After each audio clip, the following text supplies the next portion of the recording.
নমস্কার সবাইকে, চলে এসেছি তেঁতুল পাতার নতুন একটি আপডেটস নিয়ে। আজকের গল্পের শুরুতেই আপনারা দেখতে পাবেন, যেহেতু আমরা গতকাল এপিসোডে দেখেছিলাম যে ঋষি নিজের হাতে ঝিল্লির জন্য চা বানিয়ে নিয়ে এসেছে। এরপর ঋষি ঝিল্লিকে তার নিজের মনের কথা বলে যে আমি জানি তুমি কি চাও, আর আমি চাইও না যেন তুমি আমার ঘাট থেকে নিচে নেমে আসো। তো ঝিল্লি, আমি তোমাকে কিছু বলতে চাই। তুমি যেটা চাও সেটা হঠাৎ করে আমি পারবো না। আমার কিছু লিমিটেশনস রয়েছে, আমার কিছু এখন বাউন্ডারিজ রয়েছে। আর তুমি জানো তো, একটা সম্পর্ক কিন্তু ভাঙা অঙ্কের মতোই হয়। এরপর ঝিল্লি বলে, এই তো সেই আবার অঙ্ক নিয়ে আপনি শুরু হয়ে গেলেন। এই তো আমরা প্রেমের কথা বলছি, এই তো আমরা ভালোবাসার কথা বলছি, আর আপনি আবার পড়াশোনা মাঝখানে নিয়ে চলে এলেন। এরপর ঋষি বলে যে আচ্ছা শোনো, সবসময় না এরকম পাগলামি করো না, বুঝতে পেরেছ? তুমি যা চাও সেটা আমি নিশ্চয়ই তোমাকে দিতে চাই, কিন্তু সম্পর্কটা ধাপে ধাপে এগোতে হয়। প্রত্যেকটা কাজ যেমন শুরু থেকে শেষ পর্যন্ত হওয়ার জন্য একটা পিরিয়ড থাকে, তো সেই সম্পর্কটাও যে কোনো সম্পর্কে সব কিছু এগোতে হয় ধাপে ধাপে। তখন ঝিল্লি বলে, ও আমি বুঝতে পেরেছি আপনি কি বলতে চেয়েছেন, আর আপনি যে এতটা সুপার রুস্তাম সেটা তো আমি জানতাম না। ধাপে ধাপে এগোতে হবে, তাই তো? মানে আপনি এখন চায়ের মধ্যে চুমুক দিতে বলছেন, আর যেই চায়ের মধ্যে চুমুকটা দেব তারপর আস্তে আস্তে, মানে যে ধাপে ধাপে কথাটা বললেন সেটা হচ্ছে চুমুকের থেকে কটা সরিয়ে দিলেই তো চুমু হয়ে যায়, তাই না? এরপর ঋষি হেসে বলে, তোমাকে নিয়ে না আমি আর পারবো না, মানে তোমাকে বোঝালেও আমি সেটা বুঝিয়ে উঠতে পারবোই না। এরপর ঝিল্লি বলে, আচ্ছা মিস্টার সিংহরাই, আপনি আজকে হঠাৎ করে আমাকে এতগুলো কথা কেন বলছেন? এরপর ঝিল্লিকে ঋষি বলে যে তুমি আজকে আমার মনটা একেবারে হালকা করে দিয়েছ।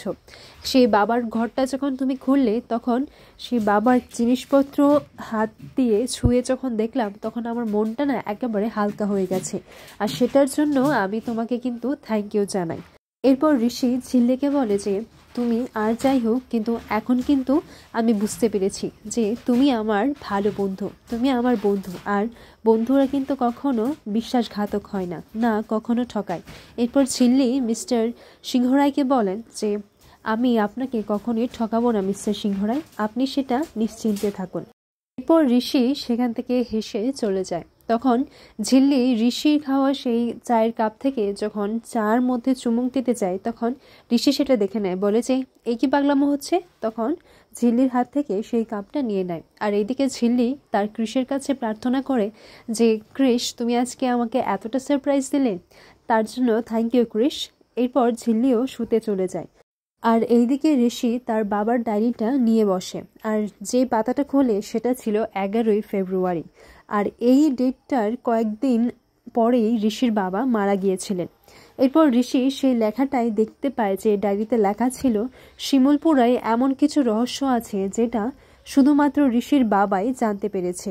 আর সেটা কি লেখা ছিল যে লাইব্রেরির মধ্যে 302 নম্বর একটা বইয়ের মধ্যে এই একটা সাদা কাগজ পাতায় সেই রহস্যটা লেখা রয়েছে। এরপর পরের দিন সকালে দেখা যায় ঝিল্লি সবার জন্য চা বানিয়ে দিচ্ছে, আর যখন ছোটকা চায়ের জন্য চাইলো, তখন ঝিল্লি বলে যে আচ্ছা আমি তোমাকে চিনিটা মিশিয়ে দিচ্ছি। তখন ঝিল্লি চিনিটা মেশাতে মেশাতে ঋষির বলা কথাগুলো মনে করতে লাগে। এরপর এইদিকে তাতাই বলে যে কি ঝিল্লি, তোমারে চেহারে কা ইয়ে হাসি কা রাজ ক্যা হে ঝিল্লি রানী। তখন ঝিল্লি হাসতে লাগে। এরপর রিঙ্কি গিয়ে বলে যে এই বলো না কি হয়েছে।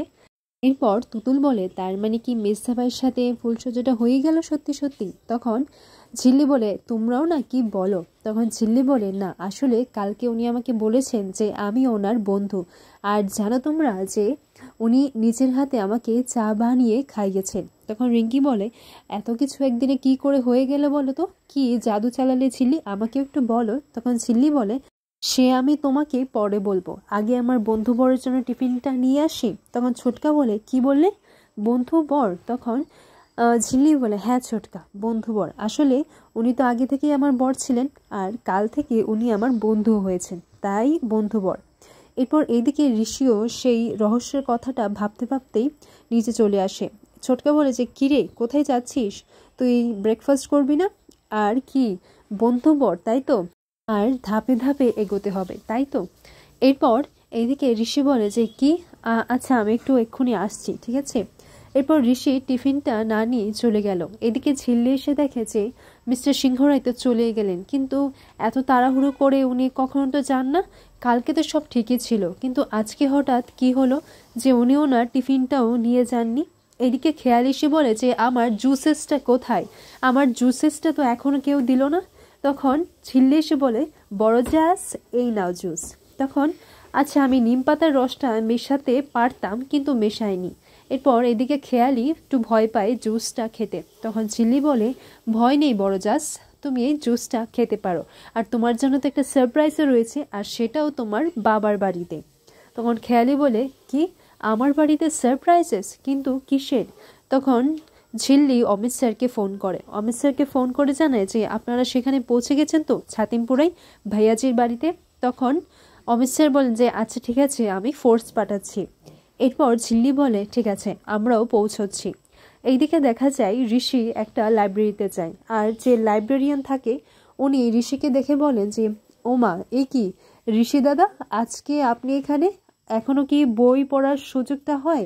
তখন ঋষি বলে যে হ্যাঁ আসলে আপনি ভালো আছেন তো? তখন সেই লাইব্রেরিয়ান বলে হ্যাঁ আমি ভালো আছি, আপনি ভালো আছেন? এরপর ঋষি বলে আচ্ছা এই লাইব্রেরির 300 নম্বর বইয়ের সিরিজটা কোন দিকে আছে? তখন সেই লাইব্রেরিয়ান বলে যে বাবা আপনার সেই বইয়ের সিরিজের কথাও মনে আছে, আপনার তো দেখছি ভারী বুদ্ধি আছে। পর তিনি সেই জায়গাটা দেখিয়ে দেন। এরপর ঋষি সেই 300 নম্বর সিরিজের বইগুলোর মধ্যে 302 নম্বর বইটা খুঁজে বের করে, আর সেই বইটাতে যে পেজ নাম্বারটা লেখা ছিল সেই পেজ নাম্বারটাও খুঁজে বের করে দেখে যে সেখানে তো কোনো কিছুই নেই, শুধুমাত্র একটা খালি সাদা কাগজ আলাদা করে লাগিয়ে রাখা হয়েছে। সাদা কাগজটা দেখে মনে হচ্ছিল যে কেউ আলাদা করে এইখানটায় সাদা কাগজটাকে চিপকে রেখে চলে গেছে। আর অন্যদিকে দেখা যায় ভাইয়াজির বাড়িতে ঝিল্লিস তো খেয়ালিকে নিয়ে যায় আর তার চোখ বন্ধ করে বলে যে বড় জাস এই নাও সারপ্রাইজ। আর দেখা যায় যে যিনি বিদ্যুৎ দপ্তরে ছিলেন আর যিনি ভাইয়াজিকে বেশি করে ইলেকট্রিসিটির লোডটা দিয়ে রেখেছিল তার চাকরিটা আজকে কিন্তু বিপদের মুখে রয়েছে, ওনার চাকরিটা কিন্তু খাওয়া গেছে, আর ভাইয়াজিকে 5 লাখ টাকার পেনাল্টি দিতে বলেছে। এরপর এদিকে খেয়ালি বলে যে বাপ্পাস তাহলে তো তুমি গরিবস হয়ে গেছো। তখন খেয়ালির বাবা বলে যে না না ও সব 5 লাখ টাকা কোনো বিষয় না। তখন ঝিল্লি বলে যে 5 লাখ টাকাটা আপনি তাড়াতাড়ি করে দিয়ে দেবেন, আর বড় চাষ সারপ্রাইজটা কেমন লাগলো? এরপর এদিকে তাতাই আর তুতুল বলে যে চলো চলো গিয়ে তো সবাইকে বলতে হবে যে ভাইয়াজির পেনাল্টি লেগেছে 5 লাখ টাকা, আর এই যে অফিসের ওনার চাকরিটা তো গেছেই। এইদিকে দেখা যায় যে ভাইয়াজি বলে যে তুমি চিন্তা করো না বেবি, আর আমার যে 5 লাখ টাকা এ তো কিছুই না, যত যাবে তত কোনো কিছুই যায় আসে না, কারণ আমার কাছে এমন কিছু রহস্য আছে আর আমার হাতের মুঠোয় এমন কিছু আছে যে আমার 7 পিঁড়ি পর্যন্ত বসে খেয়ে যেতে পারবে, আর এই 5 লাখ টাকা তো তার আগে কোনো কিছুই না, তুমি চিন্তা করো না বেবিজি। এরপর এইদিকে দেখা যায় যে তেঁতুল পাতায় সবাই মিলে মুড়ি মাখার আয়োজন করছে, আর এইদিকে তো জামাই ষষ্ঠীরও পর্বটা শুরু হয়ে গেছে, কাল বাদেই জামাই ষষ্ঠী। আর এদিকে দয়া কাকি আর বড় মাও যে যার বাপের বাড়ি যাবে, যে ছোটকা আর বড় জেঠুকে নিয়ে। আর কারণ জামাই ষষ্ঠী আছে তাদের বাবার বাড়িতে তো জামাই ষষ্ঠী আয়োজন করেছে, তাই দয়া কাকি আর বড় মা চলে যাবেন। এদিকে ঝিল্লি বলে যে তো ও তোমরা জামাই ষষ্ঠীতে যাবে? তখন বড় মা বলে হ্যাঁ, তোর দয়া কাকি যাবে দয়া কাকির বাবার বাড়িতে, আর আমি যাব তোর বড় জেঠুকে নিয়ে আমার বাবার বাড়িতে। এরপর এদিকে খেয়ালি সে বলে যে আমার পাপ্পা সোনা অনেক ধুমধাম করে আয়োজন করেছি, একবারে জামাই ষষ্ঠী গ্র্যান্ড সেলিব্রেট করা হবে রানাসের জন্য। আর আমার বাবার সে যে 5 লাখ টাকা গেল না সেটা তো হাতের ময়লা। কিন্তু ঝিল্লিস তুমি যাবে না ঋষিসকে নিয়ে? ও আচ্ছা তোমার বাবা তো গন, মানে বিদেশে গন তাই তো? ও তুমি তো আবার যেতে পারবে না, ইস সো স্যাড তাই না? ঝিল্লি তুমি যেতে পারবে না, আর ঋষিসটার কপালেও না জামাই ষষ্ঠীটা নেই। এরপর এইদিকে সেই কথাগুলো তো ঋষির মাও শুনে ফেলে। এরপর ঋষির মা বলে যে হ্যাঁ সবই তো আমার কপাল, আমার ছেলেটা একটু ভালো করে জামাই আদরটুকুও পাবে না, আর ওর তো বিয়ের পর এই প্রথম জামাই ষষ্ঠী, আর ও জামাই ষষ্ঠীতে জামাই আদর পাবে না। জন্যই আমি না করেছি যে এই মেয়েকে বিয়ে করতে, আর কোত্থেকেই বা পাবে বলো তো? একে তো মা মরা মেয়ে, আর তার উপর বাবা দুটো বিয়ে করে রেখেছে। আর এভাবেই আজকের পর্বটি শেষ হয়।